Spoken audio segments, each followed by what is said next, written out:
या सृष्टीवर ज्वलन करणारी प्रत्येक गोष्ट ऑक्सिजन घेते आणि कार्बन डायऑक्साईड सोडते। कार्बनचा आणि ऑक्सिजनचा योग म्हणजे जीवांचा जीवनापासूनचा वियोग। जर ऑक्सिजनचं प्रमाण जर हवेत वाढलं तर माणूस अधिक ऊर्जावान होतो। दिवसभरामध्ये माणूस 10,000 लिटर हवा आतमध्ये घेतो, 2-3 लिटर पाणी पितो आणि फार तर 1 किलो अन्न ग्रहण करतो। मग त्याच्या आरोग्यामध्ये सर्वात मोठा जो वाटा आहे तो हवेचा। आणि प्राणायाम हा पूर्णपणे हवेवर अवलंबून आहे। आम्ही जेवणाला जेवढं महत्त्व देतो तेवढं महत्त्व आम्ही हवेला देत नाही आणि म्हणूनच कदाचित आमच्या जीवनाची ही परिस्थिती आहे। ज्यावेळेस तुम्ही या प्रकृतीसोबत अतिशय उच्च स्तरावरती जोडलेले जाता तेव्हा तुमच्या जीवनाचा एक एक पैलू जो आहे तो उलगडायला लागतो। मनुष्य जीवनाचा आम्ही आमच्या विचारांच्या मर्यादा, स्वतःच्या नाही इतरांच्याही विचारांच्या मर्यादा, सीमा आम्ही ओलांडू शकलो पाहिजे।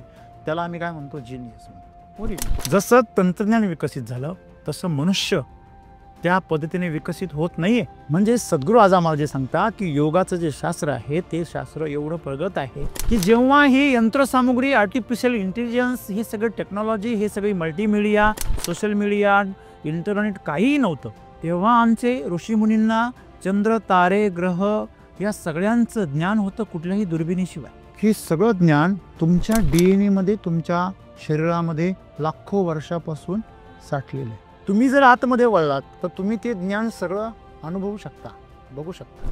जेव्हा तुम्ही कोणापाशी तरी तुम्ही निष्ठावान होऊन जाता ना त्यावेळेस तुम्ही त्याच्या योगामध्येच असता। क्रियायोगाच्या माध्यमातून सुद्धा तुमच्या जीवनाचे पैलू खोलू शकता। नुसतं तुम्हाला कर्मयोग, ज्ञानयोग, भक्तियोगच करण्याची गरज नाही। तुम्ही क्रियायोग जरी साधला रोज तर तुम्ही तुमच्या जीवनाचे विविध पैलू खोलू शकता। आम्हाला जर पुढे जायचं असेल तर सर्वात सोपा आणि सुंदर मार्ग आहे योग, जो आम्ही दररोज त्याची साधना केली पाहिजे। जेव्हा जेव्हा तुम्ही प्रकृतीपासून तुटता तेव्हा तेव्हा तुम्ही तुमच्या जीवनापासून दूर जाता आणि तुमचं जीवन तुम्हाला बोर्डम तयार करतं। आणि आज जर आमच्या जीवनामध्ये बोर्डम असेल त्याचं कारणच एक आहे की आम्ही योगाचं महत्त्व समजून घेतलेलं नाही आहे आणि म्हणून योगाचं शास्त्र समजून घ्या।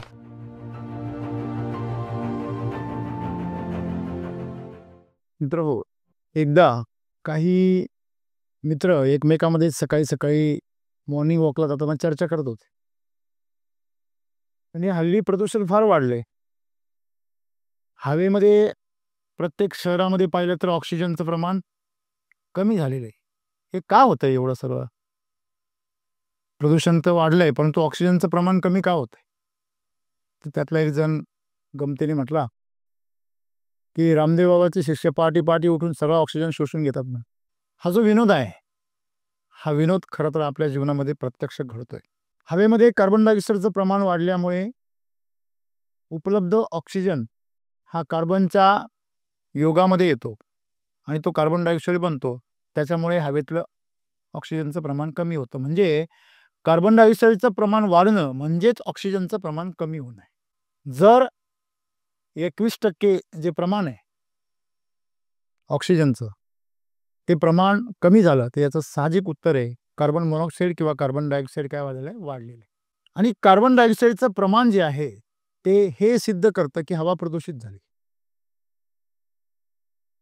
कारण मनुष्य उच्छवासामध्ये, मनुष्य सोडा, या सृष्टीवर ज्वलन करणारी प्रत्येक गोष्ट ऑक्सिजन घेते आणि कार्बन डायऑक्साईड सोडते।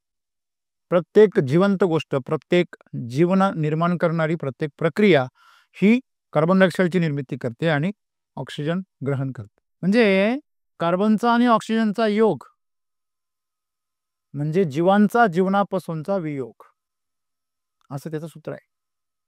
जर ऑक्सिजनचं प्रमाण जर हवेत वाढलं तर माणूस अधिक ऊर्जावान होतो। याचं उदाहरण आहे पहाटेची वेळ। पहाटेच्या वेळी हवेमध्ये ओझोनचं फार मोठ्या प्रमाणात प्रमाण असतं। ओझोन म्हणजे O3, ऑक्सिजन म्हणजे O2। मग ओझोनचं प्रमाण म्हणजे ऑक्सिजनचं 3 वेळा प्रमाण जे आहे ते सकाळची हवा आल्हाददायक करतं। अगदी हलकासा श्वास घेतला तरी जिवंत असल्यासारखं वाटतं। पहाटेचं ते वैशिष्ट्य आहे। असा ओझोनचा थर पूर्वीच्या काळी पृथ्वीवर मोठ्या प्रमाणात असायचा।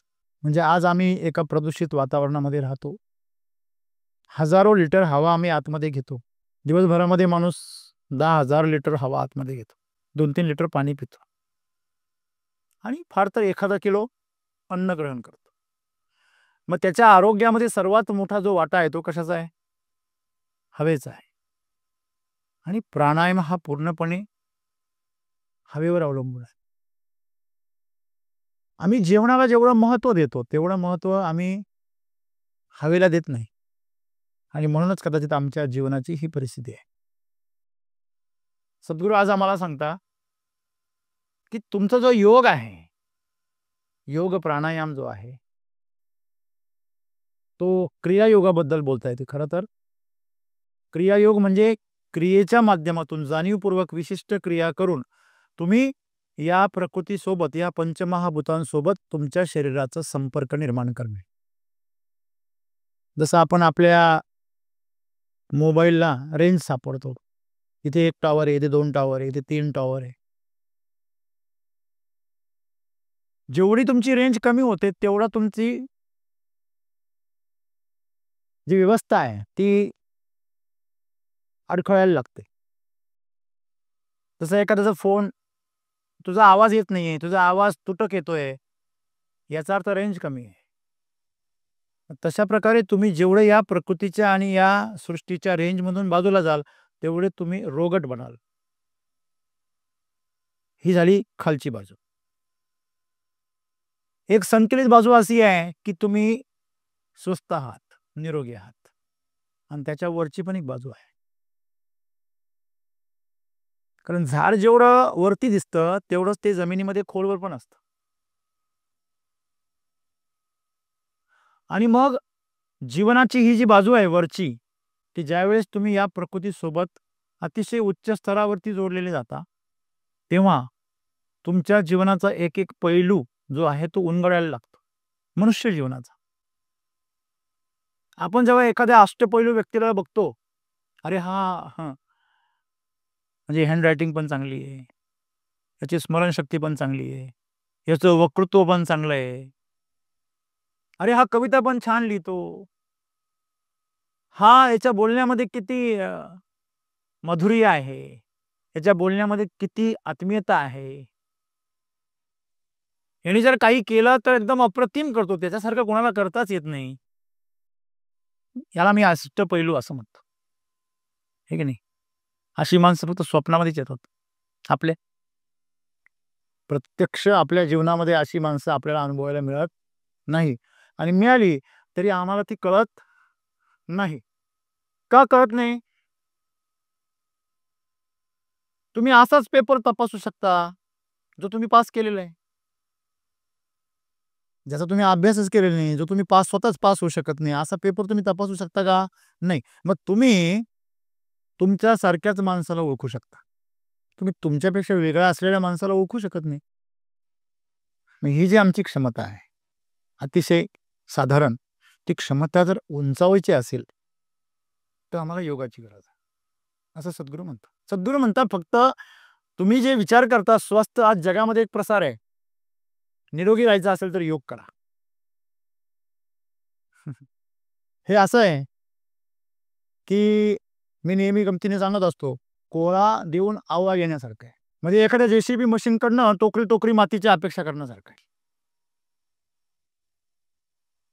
मग एवढं आमचं ज्या अपेक्षा आहे किंवा आमची जी आकलनाची क्षमता आहे ती एवढी काय तुच्छ आहे, म्हणून आमचं जीवन साधारण आहे. हे मनुष्य जीवन किती अलौकिक आहे हे आम्हाला दुसऱ्यांकडे बघितल्यावर कळतं. जेव्हा पाय नसलेला मनुष्य पाय असलेल्या माणसांपेक्षा जास्त वेगाने पळताना दिसतो. जेव्हा एखाद्या 100 मीटरच्या रेसमध्ये कॅमेरामन त्या धावपटूपेक्षा वेगाने पळतो. गमतीची गोष्ट आहे, कॅमेरामनचं काम शूटिंग करणे, पण त्याचं लाईव्ह शूटिंग करण्यासाठी जेव्हा कॅमेरामन त्या धावपटूपेक्षाही जास्त वेगाने पळतो तेव्हा सर्व प्रेक्षकांना प्रश्न पडतो की नेमकी स्पर्धेला कोण उतरले. म्हणजे त्या माणसाकडे जे अष्टपैलू क्षमता आहे तो नवीन पैलू त्यांना बघायला भेटला. एकाला पळता येते, सर्वश्रेष्ठ धावपटू आहे, ही चांगली गोष्ट आहे, ठीक आहे, पण तो धावपटू पण आहे, तो क्रिकेटपटू पण आहे, तो जलतरणपटू पण आहे. हे काय म्हणजे आपल्या जीवनामध्ये अशा प्रकारचे पैलू आहेत ते आम्हाला माहितीच नाही. आम्हाला एवढंच माहिती आहे आम्ही जीवनामध्ये कुठलं तरी एकच काम करू शकतो.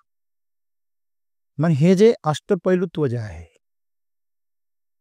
हे निर्माण होण्यासाठी काय करणं गरजेचं आहे? सद्गुरू सांगता, एखाद्याला जर समजा आपण एखादं काम दिलं तर त्या कामात चुका करतो एका कामामध्ये. मग त्याला जर तुम्ही 2-3 कामं दिली तर बट्ट्याबोळ झाला समजायचं. तेव्हा ते देणारा पण विचार करतो ह्याला द्यायचं किती, याची क्षमता किती आहे. मग तुमची क्षमता वाढीव काम करण्याची आहे, वाढीव देण्याची, योगदान देण्याची आहे. तर तुमच्या मेंदूला तुम्ही एका वेळेस मी बघितलं असेल ना मल्टीटास्किंग. हां, 3 इडियटमध्ये आपण पाहिलं असून दोन्ही हाताने लिहितो. चमचा लिंबू माहिती आहे ना? आपला लिंबू चमच्यात सापडत नाही. बरोबर आहे की नाही? तुम्ही जगलर पाहिले का कधी जगलर? आपल्याला एक चेंडू हातात येत नाही आपल्या. तो 3-3, 4-4, 5-5 चेंडू कसा हँडल करतो? आपण बघत राहतो. फार विशेष नाहीये. त्याने विशेष मेहनत घेतलेली आहे, हे विशेष आहे. पण आम्हाला कसं असतं, ती मेहनतीची जबाबदारी नकोय. मग आम्ही काय म्हणतो, "अरे काय टॅलेंटेड आहे. हं, मग तू काय पप्पू आहे? तू काय कचरा आहे?" म्हणजे इलॉन मस्क जेव्हा नासाकडे गेला आणि त्यांना म्हटला, "जे रॉकेट आपण वर पाठवतो ते रियुजेबल असलं पाहिजे." म्हणजे काय? म्हणजे ते वरती पण गेलं पाहिजे आणि परत खाली येऊन लँड पण झालं पाहिजे. आत्तापर्यंत यूज अँड थ्रो, वापरा आणि फेकून द्या अंतराळामध्ये, अशा प्रकारचे रॉकेट्स तुम्ही बनवता. आपण असं रॉकेट जर बनवलं, की जे रिटर्न परत आपल्याकडे आलं पाहिजे आणि ते आपण परत वापरू शकलो पाहिजे. तर नासाचे सायंटिस्ट हसले त्याच्यावरती. ते म्हणे, "आम्ही हजारो सायंटिस्ट आहोत. तू तर सारा त्या फील्डमध्ये शिकलेला पण नाहीयेस. तुझ्याकडे कुठली डिग्री नाहीये. आणि तू आता आम्हाला सांगणार, की रियुजेबल रॉकेट जर असं तयार होत असतं तर आम्ही बनवलं नसतं?" हां? इथे इथे काय आहे आमच्या? तो म्हटला, "का नाही बनू शकत? बनू का नाही शकत?" तो म्हणे, "फिजिक्सच्या नियमाच्या विरोधात आहे." तो म्हणे, "फिजिक्सचे नियम कोणी बनवले?" ते म्हणे, "माणसांनीच बनवले, पण ते अभ्यास करून बनवले." म्हणे, "मग ठीक आहे ना, आपण अजून एखादा नियम का नाही असू शकत? आपल्याला माहीत नसेल, पण असे जे अशक्य आहे, ते जेव्हा शक्य करण्याचा प्रयत्न करतो ना आपण, तेव्हा खऱ्या अर्थाने तुमच्यामधलं टॅलेंट बाहेर येतं. तिथं कस लागतो सीमांचा. आम्ही आमच्या विचारांच्या मर्यादा, स्वतःच्या नाही, इतरांच्याही विचारांच्या मर्यादा, सीमा आम्ही ओलांडू शकलो पाहिजे. त्याला आम्ही काय म्हणतो? जीनियस म्हणतो, ओरिजिनल. जीनियसचा अर्थ काय होतो? आम्हाला बऱ्याच जणांना असं वाटतं जीनियस म्हणजे खूप ब्रिलियंट. नाही, जीनियसचा अर्थ असतो ओरिजिनल. जीनियस म्हणजे काय? हा जीनियस पीस आहे. म्हणजे काय? हा ओरिजिनल आहे. याच्यासारखा हाच आहे. बस एवढंच. मग तुमच्यासारखे तुम्ही का नाहीये? त्याचं कारण आहे, आम्ही योगाचे महत्त्व, योगाची शक्ती जाणली नाही. मग सद्गुरू काय म्हणता, की तुम्ही स्वतःला चॅलेंज दिलं पाहिजे, की माझ्याकडे सगळे पैलू का येऊ शकत नाही? एकाच वेळी माझ्या डोक्यामध्ये 9 ते 10, 11 ते 12 चॅनल्समध्ये काम चालू असतं. आपल्या डोक्यामध्ये एक विचार आला तरी दुसरा डिस्टर्ब होतो. ही जी मल्टी टॅलेंटेड लोकं असतात, ही एकाच वेळेस अनेक प्रकारचा विचार करू शकतात. म्हणून तुम्ही इलॉन मस्क बनता. बाकी विशेष काहीच नाहीये. आपल्याकडे तयार होणारे उद्योगपती आणि तो उद्योगपती याच्यामध्ये फरक आहे. त्याची जी निर्मिती आहे ती स्वतःची आहे. संशोधन स्वतःचं आहे. आपल्याकडचे फक्त व्यावसायिक आहे. ते फक्त कुठून तरी माल तयार करतात आणि कुठेतरी विकतात. बाकी नवीन काही करत नाही. आणि म्हणून पाश्चात्य लोक आपल्याला ऐकत नाही. आपले जे जीनियस होते ते सायंटिस्ट, ओरिजिनल सायंटिस्ट म्हणजे आपले ऋषीमुनी. त्यांचं ज्ञान योगातून आलं होतं. मग योग जो आहे तो तुमच्या जीवनातले किती पैलू उलगडू शकतो. इलॉन मस्कला योग माहिती नाहीये, पण तो योगामध्ये जगतो. तो कर्मयोगी आहे. तो सांगतो, तुम्ही मला पैसे, पद, सत्ता काही पण ऑफर करा. किती पण करा. तुम्ही मला प्रभावित नाही करू शकत. परंतु तुम्ही जर मला एखादी नाविन्यपूर्ण गोष्ट जर सांगितली, तर तुम्ही मला प्रभावित करू शकता. आणि क्रिएटिव्हिटी ही ह्या प्रकृतीत लपलेली आहे. ती कुठल्या पुस्तकात लपलेली नाहीये. जे पुस्तकात आहे, जे तुमच्या युट्यूबवर आहे, जे तुमच्या फेसबुकवर आहे, जे तुमच्या मल्टीमीडियावर आहे, विकिपीडियावर आहे, इंटरनेटवर आहे, ते कवडी मोलाचं आहे. शेंबडं पोरगं सुद्धा 100 रुपयाचा रिचार्ज मारून ते माहिती सांगू शकतं आणि पाहू शकतं. तुम्ही काय वेगळं करता? आजकाल या मशिनरीज, कम्प्युटर्स आणि यंत्र आज माणसाच्या हातचं सगळं काम हिसकावून घेऊन राहिले आणि चांगल्या प्रकारे करतात. ॲटोमायझेशन, AI, आर्टिफिशियल इंटेलिजन्स, जवळपास सगळीकडे ॲटोमायझेशन होऊ राहिले. बऱ्याच लोकांनी कमर्शियल WhatsApp चालू केले, ऑटोमॅटिक रिप्लाय जाता. माणसांची काही गरज नाही. बरं ते रिप्लाय पण सटीक जाता. इथं माणसांना ठेवा, तिथे त्यांचा मूड असतो. आज याचा मूड चांगला नाही. माणसं डुप्लिकेट असतात. समोर एक वागता, पाठीमागे एक वागता. त्यांचे 2 चेहरे असतात. टेक्नॉलॉजीचे 2 चेहरे नसतात. सांगण्याचं तात्पर्य की आज मनुष्यापेक्षा तंत्रज्ञान जास्त काय होऊ राहिलंय? प्रभावित करू राहिलं सगळ्यांना. तर कुठेतरी ही मनुष्याची हार आहे. आणि आत्ता खऱ्या अर्थाने मनुष्याला योगाची गरज आहे. त्याच्यापेक्षा त्यांनी निर्माण केलेलं यंत्र जर प्रभावी ठरत असेल, तर त्यांनी त्याची गुणवत्ता कुठेतरी हरवली. निश्चितच तर निर्माण माणसाने केलंय, तर माणसापेक्षा यंत्र हे इन्फिरियरच असायला पाहिजे. बरोबर आहे की नाही? माणसाने निर्माण केलेलं जे काही तंत्रज्ञान आहे, ते माणसावर हावी नाही होऊ शकत. समजा एखाद्याने मोटरसायकल घेतली. 100 सीसीची मोटरसायकल आहे, कोणी पण चालवतो. 200 सीसीची असेल, अशी झटका बसते लगेच, बसल्या नुसतं एक्सेलेटर जसा हात धरला तरी असा झटका बसतो. तो म्हणतो हे काय? नाही, हे पॉवरफुल आहे. ती जर 300-350 जर असली तर, जेव्हा पहिल्यांदा कोणीतरी एंडेव्हरमध्ये बसतो ना ड्रायव्हर, तो जर मारुतीवाला असला, त्याला खरोखर हनुमान चालीसाची आठवण येते. का बरं? 800 सीसी कुठं आणि 3200 सीसी कुठं? 4 पट जर्क बसतो जोरात. तो मागे राहतो आणि गाडी पुढे निघून जाते सीटवरच. बरं, पाठीमागे सीट आहे, बेल्ट आहे म्हणून बरं आहे. लक्षात घ्या, हे तंत्रज्ञान आहे. हे तंत्रज्ञान मानवाने निर्माण केलेलं आहे. पण माणूस जसं तंत्रज्ञान विकसित करू राहिला, तसं तो स्वतः विकसित नाही होते. ही समस्या आहे. तुमच्या हाताखाली शिकलेले सगळे ग्रॅज्युएट आणि तुम्ही मात्र मॅट्रिक पास. मग ते तुम्हाला शिकवणारच ना हो. आजकाल पोरं आपल्या आई-बापांना शिकवतात. "पप्पा, मम्मी तुला नाही कळत गं, हे असं असतं." मग पप्पा मम्मी म्हणतात, "हां, असेल आता आमच्या काळात नव्हतं." म्हणजे जसं तंत्रज्ञान विकसित झालं, तसं मनुष्य त्या पद्धतीने विकसित होत नाहीये. आणि म्हणून समस्या आहे. बरोबर आहे. मग समस्या जी आहे ती आम्ही विकसित होत नाहीये ह्याची आहे. समस्या ही नाहीये की माणूस कुठेतरी कमी आहे. म्हणजे सद्गुरू आज आम्हाला जे सांगतात की योगाचं जे शास्त्र आहे, ते शास्त्र एवढं प्रगत आहे की जेव्हा ही यंत्रसामुग्री, आर्टिफिशियल इंटेलिजन्स, हे सगळं टेक्नॉलॉजी, हे सगळी मल्टीमीडिया, सोशल मीडिया, इंटरनेट काहीही नव्हतं. तेव्हा आमचे ऋषीमुनींना चंद्र, तारे, ग्रह या सगळ्यांचं ज्ञान होतं कुठल्याही दुर्बिणीशिवाय. या सृष्टीची निर्मिती किती वेळा झाली, किती वेळा बिग बँग झालं, किती वेळा महास्फोट झाले, हे सर्व ब्रह्मांड केवढं आहे, आकार निराकार याचं ज्ञान, व्हिज्युअल आणि व्हर्च्युअल ह्याचं ज्ञान त्यांना होतं. दृश्य आणि अदृश्य ह्याचं ज्ञान त्यांना त्या काळी होतं. ते कुठून आलं असेल बरं? सद्गुरू असं म्हणतात की सगळं ज्ञान तुमच्या DNA मध्ये, तुमच्या शरीरामध्ये लाखो वर्षापासून साठलेलं आहे. आम्ही ते करू शकतो बाहेर. तुम्ही जर आतमध्ये वळलात, तर तुम्ही ते ज्ञान सगळं अनुभवू शकता, बघू शकता.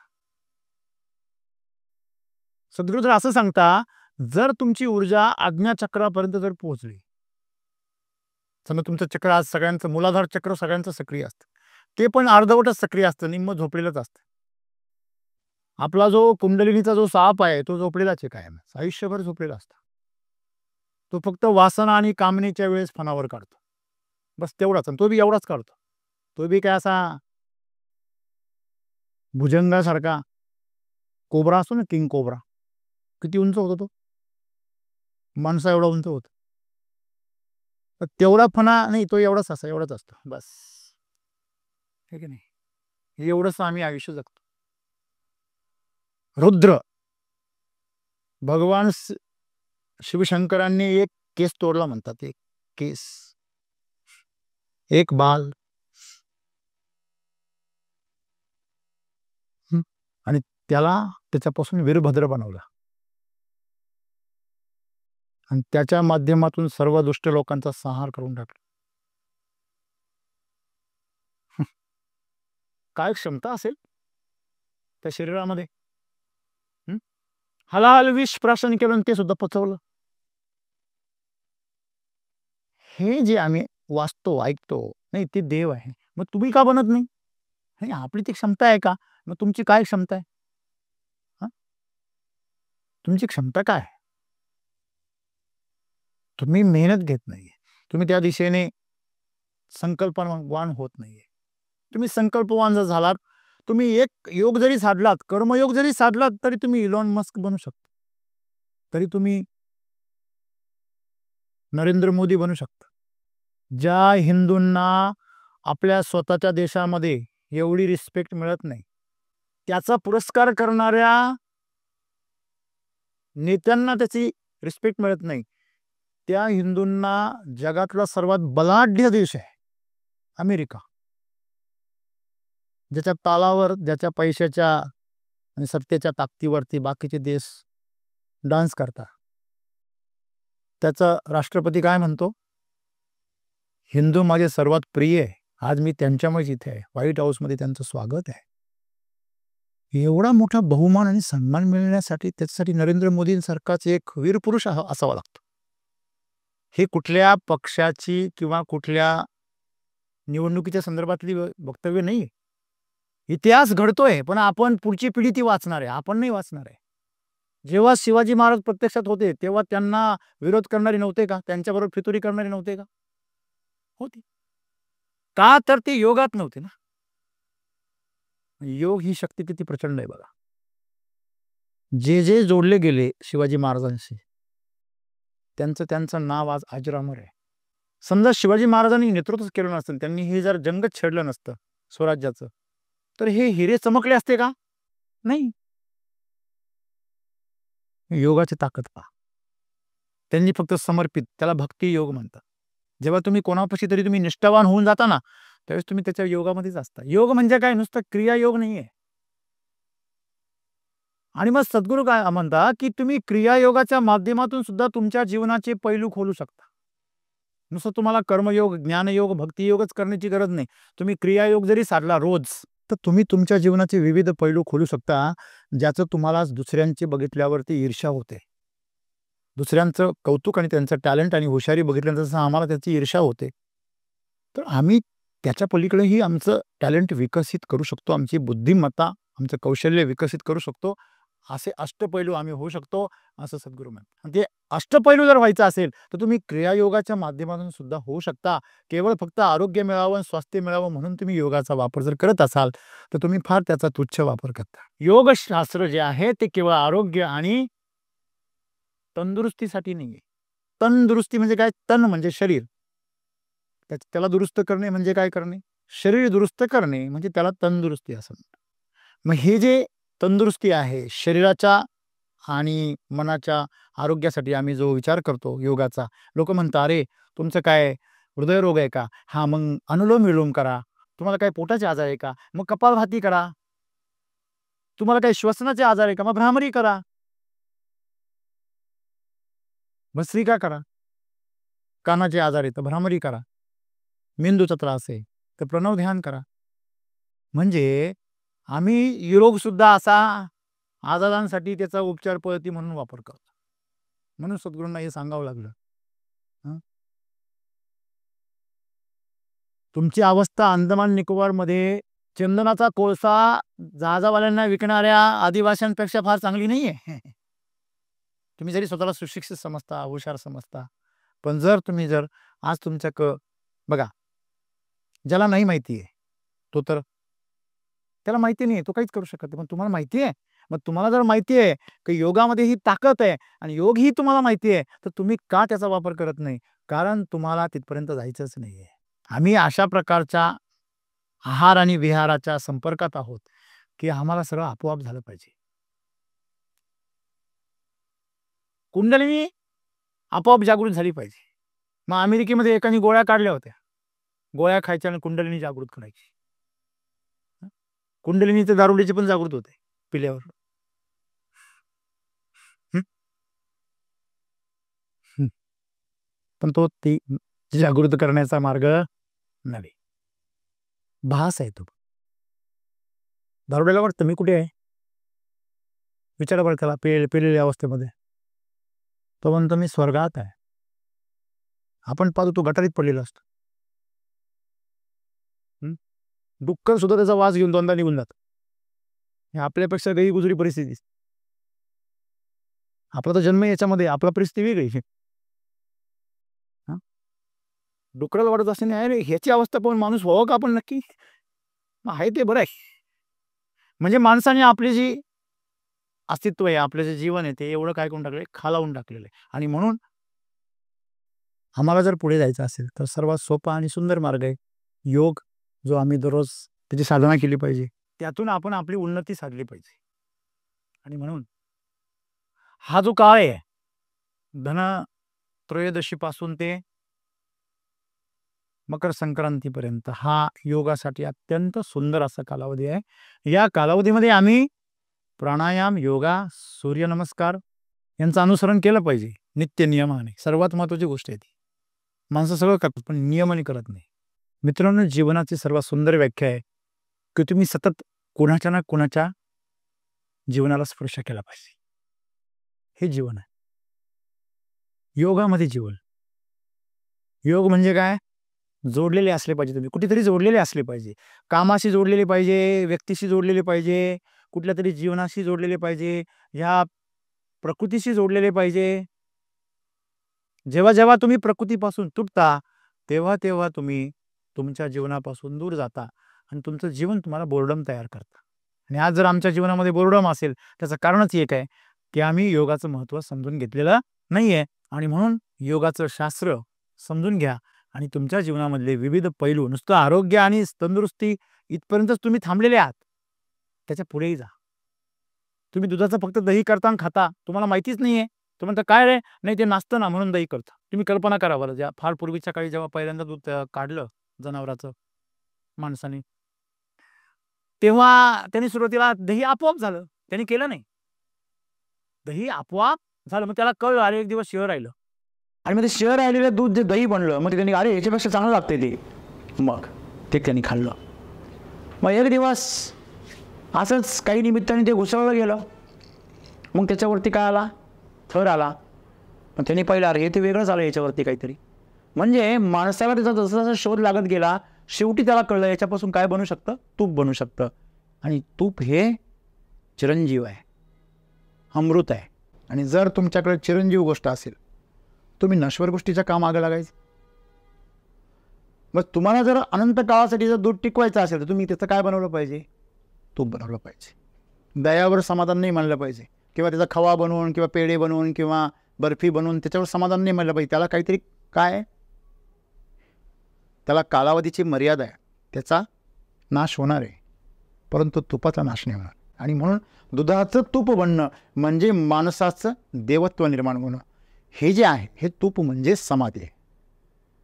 जेव्हा माणूस समाधीमध्ये जातो, तो जाणीवपूर्वक ही शरीर सोडू शकतो आणि जाणीवपूर्वक जन्माला येऊ शकतो जिथं पाहिजे तिथं. आता समजा तुम्हाला सगळ्यांना वाटतं की आपण करोडपती बनावं. तुमच्यापैकी कोणी असं आहे की त्याला वाटत नाही बनावं? नाही, मी बनू शकत नाही ही तुमची गॅरंटी आहे तुम्ही स्वतःला, परंतु वाटतं बनवावं. बऱ्याच जणांना असं वाटतं आपल्याला काय आहे, हे फिलिंग आहे आमची स्वतःबद्दलची. म्हणजे आम्ही स्वतःला काय मी इन्फेरियर ठेवत असतो, कारण आम्हाला जबाबदारी नको. तर समजा माझ्याकडे ऑलरेडी करोडोचे पैसे आहे, करोडपती मी आहे, पण मला त्याचं कौतुक नाही वाटत, मला बिलकुल मोह नाही वाटत. कधी किंवा एखाद्या पैसा जर पाहिला, ही कॅशियर का पैसे यावेळी मी बघतो, मला कधी वाटत नाही ती माझी, असं मला कधीच वाटत नाही. कधी कधी मला आठवण करून द्यावी लागते, ही कंपनी तुझी आहे, हे तुला बघावं लागेल काहीतरी कारभार याचं. तेवढ्यापुरतं फक्त माझ्यामध्ये जाणीव नाही म्हणून. मग मी तुम्हाला हे का सांगतोय? कारण जावे त्याच्या वंशा तेव्हा कळेल. तुम्ही ज्यावेळेस तिथे जाल त्यावेळेस तुम्हाला कळेल, अरे जन्माला येणं म्हणजे काय करणं आहे? डोक्याला ताप करून घेणं आहे. जे काम नुसतं हात वर केल्याने होतं त्याला एवढे सगळे उपद्रव करायची काय गरज आहे? योगामध्ये जीवन कसं आहे? सहज आहे, सोपं आहे, सुरळीत आहे. आणि म्हणून योग महत्त्वाचा आहे. तुम्ही तिथपर्यंत पोहोचा म्हणजे तुम्हाला कळेल की तुम्ही जे शोधताय ते तिथे नाही आहे.